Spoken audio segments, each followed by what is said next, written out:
Store किया हुआ था उसके लेवल से आगे ऊपर होगा इस तरह से। तो इस तरह से ये इंक्रीज होता जाएगा।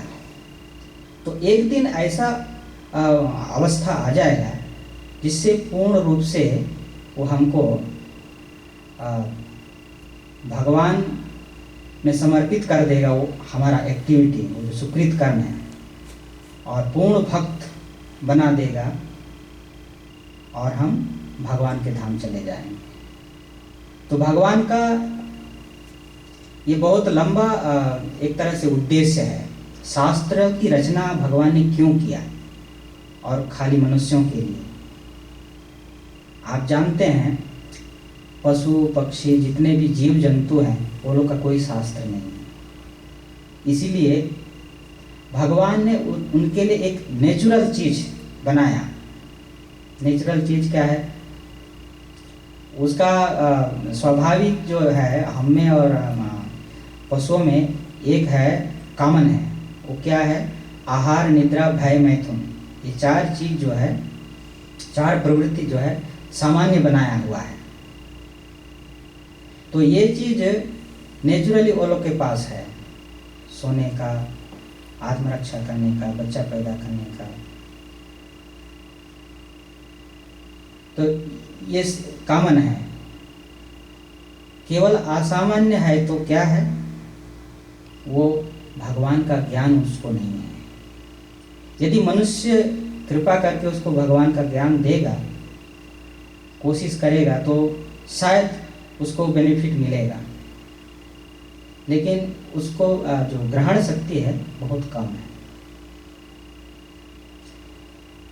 तो इस तरह से जो है, जो निम्न योनि में इस तरह से उसका उतना लाभ नहीं ले पाता है जीव। लेकिन मनुष्य शरीर में शास्त्र है, गाइडेंस, गाइड के लिए शास्त्र है।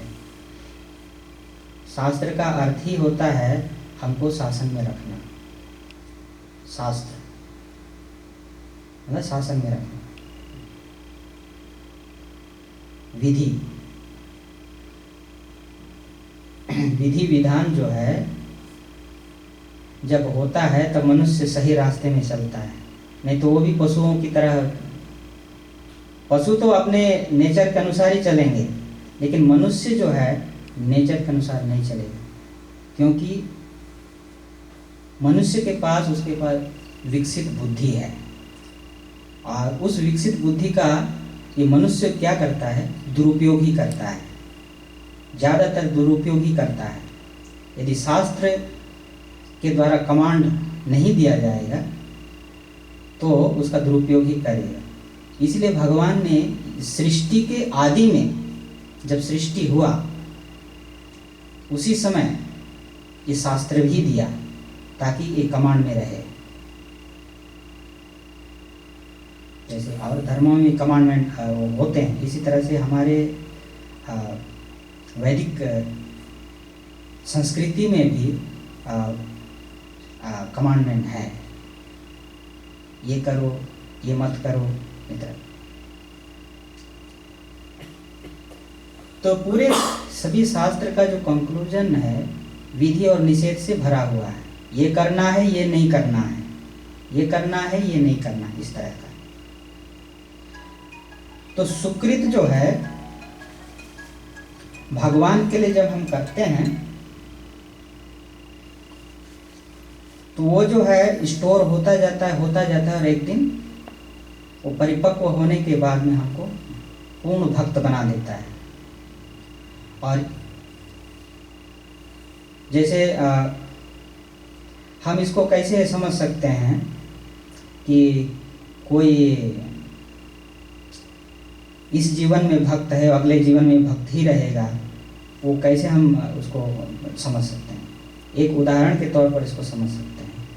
जैसे एक चोर है, भागवत में इसका वर्णन है कि एक चोर है, बचपन में तो मालूम नहीं पड़ता है, लेकिन जैसे ही कोई चोर के कांटेक्ट में आ जाता है, उसके संसर्ग में, उसके संगति में आ जाता है, गलत संगति में आ जाता है, उसका पूर्व जन्म का जो संस्कार है उसका हृदय में पड़ा हुआ है पूर्व जन्म का संस्कार। क्योंकि मन मरता नहीं है। इस भौतिक संसार में मन जो है वो सूक्ष्म शरीर माना जाता है। मन बुद्धि अहंकार ये मरता नहीं है, खाली ये जड़ शरीर मरता है।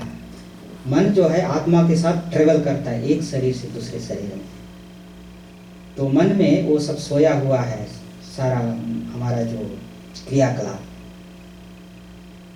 जैसे हम कोई मान लो चोर है पूर्व जन्म में, तो बच्चा जब चोरी करते हुए किसी को देखता है या सुनता है या इस तरह का वो कोई कांटेक्ट में आ जाता है चोर के, तो तुरंत वो भी चोर हो जाता है। क्यों? क्योंकि वो पूर्व जन्म में भी चोर था। ठीक उसी तरह से कोई भगवान का भजन किया है, कोई भगवान के मंदिर में जाने का आदत पूर्व जन्म में था उसका, कुछ इस तरह का सुकृत कर्म किया है, तो अगेन एंड अगेन पुनः पुनः वही पूर्व जन्म का जो कर्म है वो उस कर्म में लगाएगा, पुण्य कर्म या सुकृत कर्म में लगाएगा। खाली उसको एक दिशा चाहिए, एक संगति चाहिए। इसलिए कहते हैं ना, साधु संग सर्व शास्त्र का लव मात्र साधु संग सर्व सिद्धि है।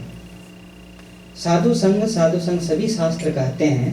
थोड़ा सा भी साधु संग जब हम करते हैं तो उसे लव मात्र थोड़ा सा भी सत्संग जब मिल जाता है व्यक्ति को, तो पूरा जीवन उसका लाइफ सुधर जाता है। तो ये साधु संग का प्रभाव है। उसी प्रकार से असत्संग का भी प्रभाव है। जीव वो जैसे वो पानी तरल जैसा चीज है, मनुष्य का जो मन है ना एकदम तरल पदार्थ जैसा है। वो जहाँ डालेंगे वो जिधर ढालू होगा उधर बह जाएगा, ऐसा है।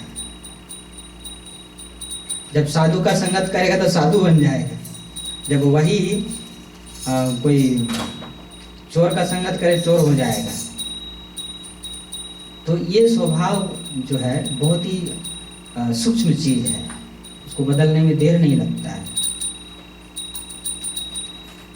तो सुकृत कर्म का हमने वर्णन किया इस तरह से। तो जीवन में जो भी हम सुकृत करते हैं वो स्टोर हो जाता है, उसका बैंक बैलेंस बढ़ता जाता है। और जो पुण्य कर्म करते हैं वो मिलता तो है और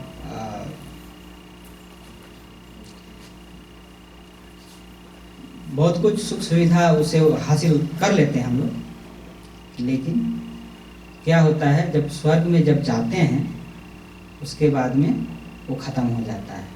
स्वर्ग में जाने का मतलब ही है उसका मिनिमाइज होना चालू हो जाता है पुण्य कर्म।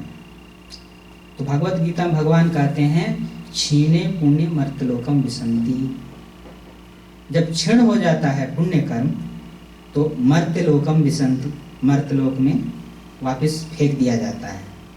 वहाँ नहीं रह सकता है, वहाँ एक क्षण के लिए भी नहीं रह सकता है जब पुण्य कर्म क्षीण हो जाता है। फिर बारिश के द्वारा या और माध्यम से भगवान इधर भेज देते हैं। तो फिर इधर क्योंकि ये जो पृथ्वी जो है कर्म भूमि माना जाता है। कुछ भी आप करेंगे तो इसी में करेंगे, आप ऊपर नहीं कर पाएंगे, ऊपर केवल भोगेंगे। वहाँ भी यदि कर लिया तो अच्छी बात है। जैसे नारद मुनि बड़े भाग्यशाली जीव हैं जो ऐसा कर पा रहे हैं, लेकिन सबके लिए संभव नहीं होता है। हम इस संसार में देख सकते हैं किस तरह से ये परिस्थिति गंभीर हो जाता है। जो लोग के पास बहुत धन होता है, सुविधा होता है, वो लोग के लिए भजन करना बहुत ही मुश्किल काम हो जाता है। ये स्वाभाविक है। क्योंकि इंद्रियां जो है ना हम लोग का बाह्य वृत्ति है, बाह्य वृत्ति इंद्रियां हैं। ज्ञान इंद्रियां जो है बाह्य वृत्ति हैं। जैसे कोई बाहरी चीज, कोई दृश्य देखने का सुंदर चीज देखते हैं तो आंखें अट्रैक्ट हो जाती हैं। कोई सुंदर छूने का चीज होता है तो उसमें अट्रैक्ट हो जाते हैं। या कोई सुंदर बहुत सुंदर गंध के कांटेक्ट में आ जाता है नाक तो अट्रैक्ट हो जाते हैं, अच्छा लगता है। जहाँ अच्छा लगने का ही बात है, तो इस तरह से वो इंद्रियां बाह्य वृत्ति होने के कारण बाहरी विषयों में ही फंस जाते हैं इस तरह से, बुरी तरह से, और मानने लगते हैं कि यही सुख है, यही सुख है। ऐसा मन में मान्यता आ जाता है। यद्यपि ये सुख भी क्षणिक है, लेकिन हम मान जाते हैं कि चलो कुछ तो हुआ, क्षणिक सुख नहीं से तो अच्छा कुछ सुख मिला, इस तरह मान करके हम बैठ जाते हैं और कुछ ज़्यादा हम करने का नहीं सोचते हैं। तो यह जो है मनुष्य को पतन की ओर लेके जाता है। जैसे ही हम भगवान के विषय में चर्चा चालू करते हैं, भगवान के विषय में हम सुनना, श्रवण करना चालू करते हैं, उसकी लीलाओं का गान, नाम जप आदि, शास्त्र अध्ययन आदि, भागवत पढ़ना जैसे चालू करते हैं तो वैसे हमारी जो इंद्रियां हैं अंतर्मुखी हो जाती हैं धीरे धीरे। इन इंद्रियों को बहिर्मुख से अंतर्मुखी करना इतना आसान नहीं है, इतना सहज नहीं है जितना हम सोचते हैं। कितना वर्षों वर्षों के सन्यासी, प्रभु लोग, प्रेसिडेंट लोग भी नहीं कर पाते हैं। ये संभव नहीं है। ये सबकी परीक्षा है, किसी एक व्यक्ति विशेष के नहीं है। हम सबकी परीक्षा है। हम लोग कितना बहिर्मुख इंद्रियों को किस तरह से हम अंतर्मुखी करें, ये एक योग विधि है, ये कला है। भगवान ने भगवद गीता में 6वां अध्याय में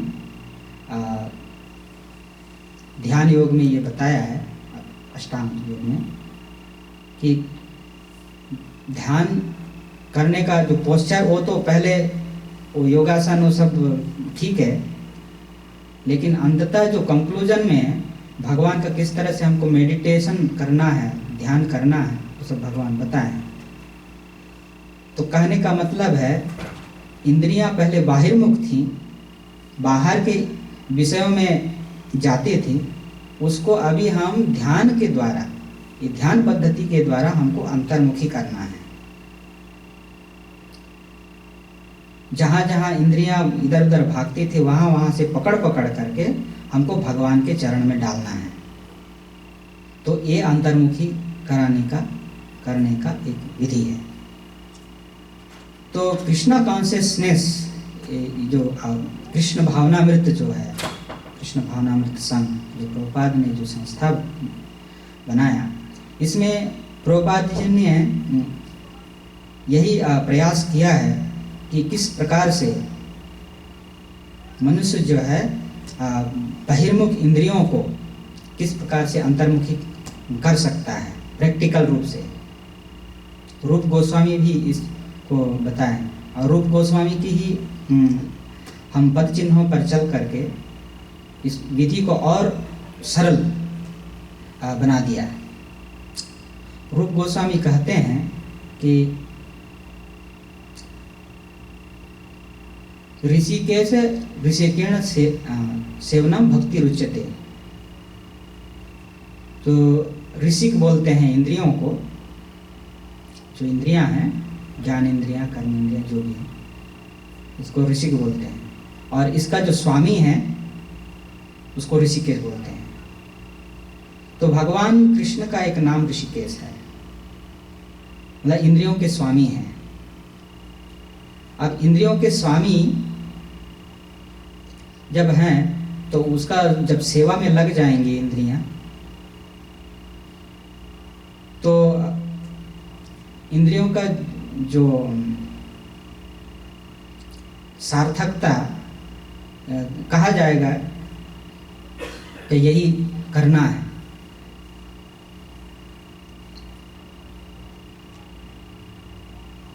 तो भगवान जो है इस तरह से बनाए हैं इंद्रियों को, वो स्वाभाविक रूप से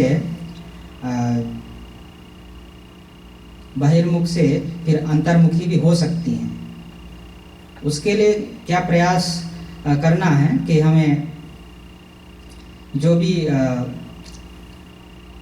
भक्ति के अंग निर्धारित किए गए हैं उन अंगों को हम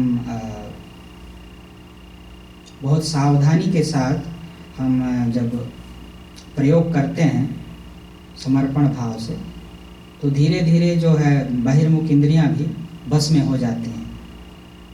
प्रभुपाद कहते हैं कि ये मन जो है कंट्रोल होता नहीं है,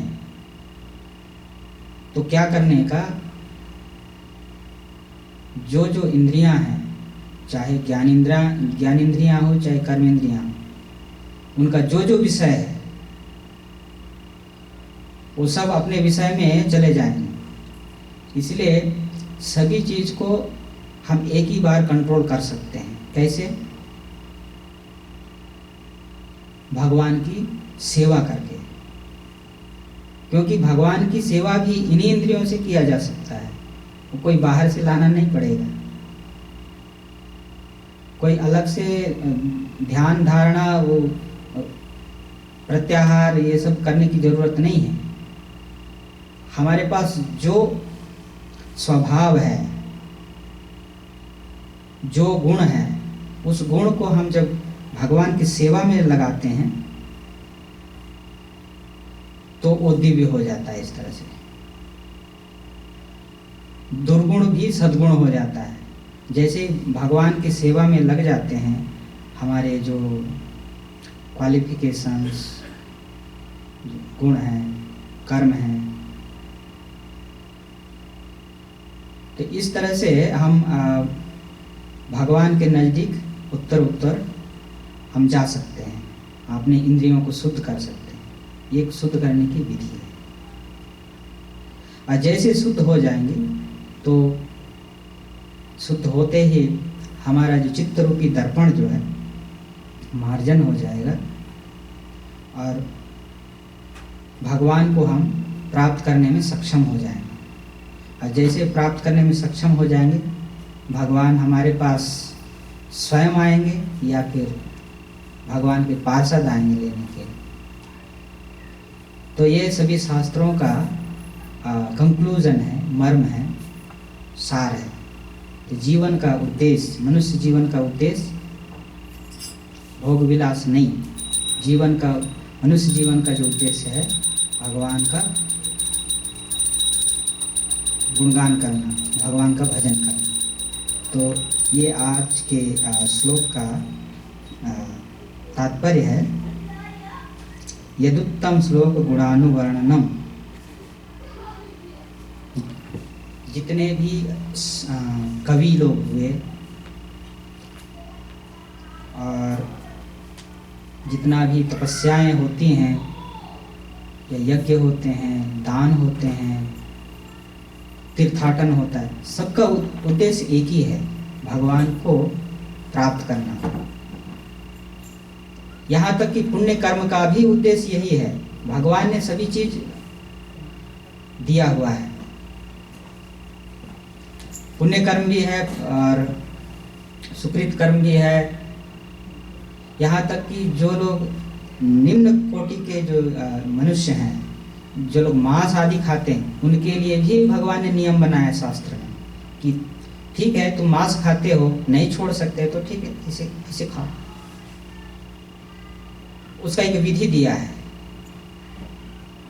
जैसे हमारे इस्कॉन में प्राय भक्त लोग क्लास में इसे बोला करते हैं, उदाहरण देते हैं कि कोई मान लो 20 बीड़ी पी रहा है, 20 सिगरेट पी रहा है, तो मान लो उसको छुड़ाना है तो आप एकाएक नहीं छुड़ा सकते हैं, मुश्किल है। तो एक ट्रिक अपनाना पड़ेगा। वो ट्रिक क्या है? ठीक है भाई, आप 20 से थोड़ा कम कीजिए, आप 5 या 10 सिगरेट पीजिए रोज। तो हो सकता है वो बीड़ी पीना, सिगरेट पीने वाला बोल सकता है, उनको ये लगेगा कि हाँ महाराज भी, साधु महाराज भी बोल रहे हैं बीड़ी पीने के लिए, वो सोच सकता है। लेकिन उसका, साधु का उद्देश्य वो नहीं है। वो 20 में से 15 बीड़ी, 15 सिगरेट छुड़ाने का है उसका उद्देश्य।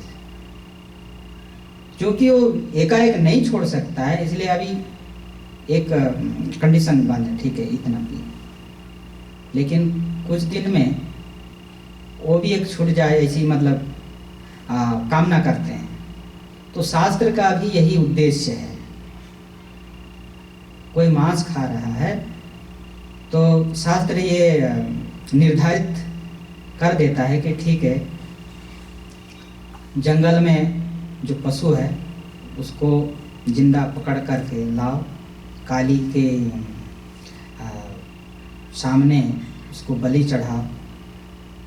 और यहाँ तक कि शास्त्र में बताया गया है कि उसका भली भांति पूजन करना है। उस पशु का भली भांति पूजन करके फिर उसमें एक मंत्र है कि हे जीव, मैं तुमको मार रहा हूँ अपना आहार के लिए, तुम्हें मार रहा हूँ, आप अगले जीवन में तुम मेरे को मारना।